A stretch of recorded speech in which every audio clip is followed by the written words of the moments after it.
मंगलकारी श्री हरि का सच्चा नाम ध्याऊं, कार्तिक मास महात्म्य का 7वां अध्याय सुनाऊं।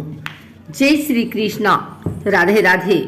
आइए सुनते हैं कार्तिक मास महात्म्य का 7वां अध्याय।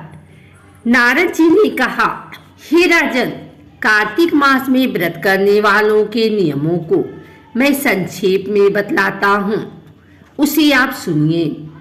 व्रती को सब प्रकार के आमिष, मांस, उड़द, राई, खटाई तथा नशीली वस्तुओं का त्याग कर देना चाहिए। व्रती को दूसरे का अनुग्रहण नहीं करना चाहिए, किसी से द्वेष नहीं करना चाहिए और तीर्थ के अतिरिक्त अन्य कोई यात्रा नहीं करनी चाहिए। देवता, वेद, ब्राह्मण, गाय, व्रती, नारी, राजा तथा गुरुजनों की निंदा भी नहीं करनी चाहिए। व्रती को दाल, तिल, पकवान व दान किया हुआ भोजन ग्रहण नहीं करना चाहिए।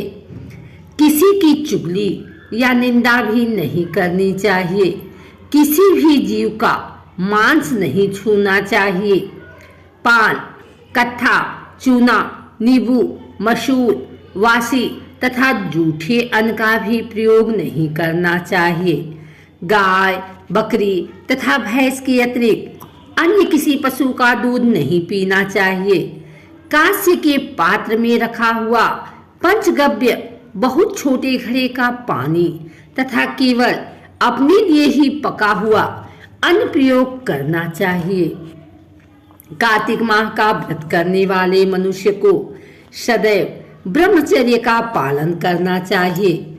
उसे धरती पर सोना चाहिए और दिन के चौथे पहर में केवल एक बार पत्तल में भोजन करना चाहिए। व्रती कार्तिक माह में केवल नरक चतुर्दशी, जिसे छोटी दिवाली भी कहा जाता है, के दिन ही शरीर में तेल लगा सकता है। कार्तिक माह में व्रत करने वाले मनुष्य को सिंघाड़ा, प्याज, मट्ठा, गाजर, मूली, काशीफल, लौकी, तरबूज इन वस्तुओं का प्रयोग बिल्कुल नहीं करना चाहिए। कार्तिक माह का व्रत करने वाले मनुष्य को सदैव ब्रह्मचर्य का पालन करना चाहिए। उसे धरती पर सोना चाहिए और दिन के चौथे पहर में केवल एक बार पत्तल में भोजन करना चाहिए। व्रती कार्तिक माह में केवल नरक चतुर्दशी, जिसे छोटी दिवाली भी कहा जाता है, के दिन ही शरीर में तेल लगा सकता है। कार्तिक माह में व्रत करने वाले मनुष्य को सिंघाड़ा, प्याज, मट्ठा, गाजर, मूली, काशीफल, लौकी, तरबूज इन वस्तुओं का प्रयोग बिल्कुल नहीं करना चाहिए।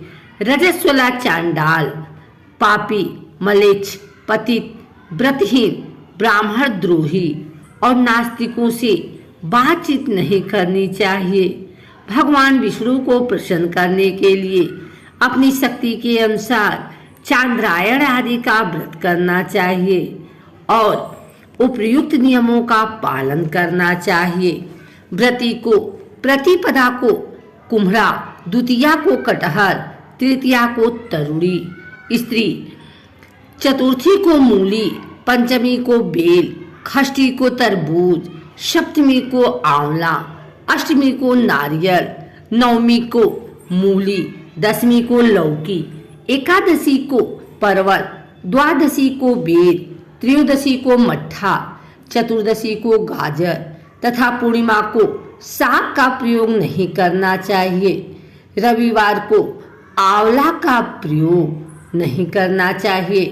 कार्तिक माह में व्रती करने वाला मनुष्य यदि इन शाकों में से किसी शाक का सेवन करना चाहे तो पहले ब्राह्मण को देखकर ग्रहण करें।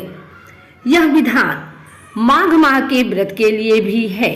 देवोत्थानी एकादशी में पहले कही गई विधि के अनुसार नृत्य, जागरण, गायन, वादन आदि करना चाहिए।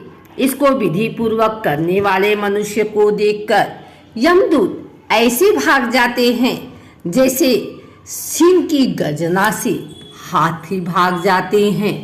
कार्तिक माह का व्रत सभी व्रतों में श्रेष्ठ है। इसके अतिरिक्त जितने भी व्रत यज्ञ हैं वह 1000 की संख्या में किए जाने पर भी इसकी तुलना नहीं कर सकते, क्योंकि यज्ञ करने वाले मनुष्य को सीधा वैकुंठ की प्राप्ति होती है। जिस प्रकार राजा की रक्षा उसके अंगरक्षक करते हैं, उसी प्रकार कार्तिक माह का व्रत करने वाले की रक्षा भगवान विष्णु की आज्ञा से इंद्र आदि देवता करते हैं। व्रती मनुष्य जहाँ कहीं भी रहता है वहीं पर उसकी पूजा है, उसका यश फैलता है। उसके निवास स्थान पर भूत पिशाच आदि कोई भी नहीं रह पाते। विधि पूर्वक कार्तिक माह का व्रत करने वाले मनुष्यों के पुण्यों का वर्णन करने में ब्रह्मा जी भी असमर्थ हैं।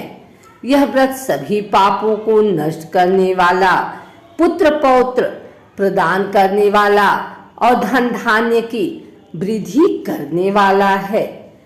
अगर आपको हमारी वीडियो अच्छी लगी हो तो इसे लाइक करें, कमेंट करें, शेयर करें।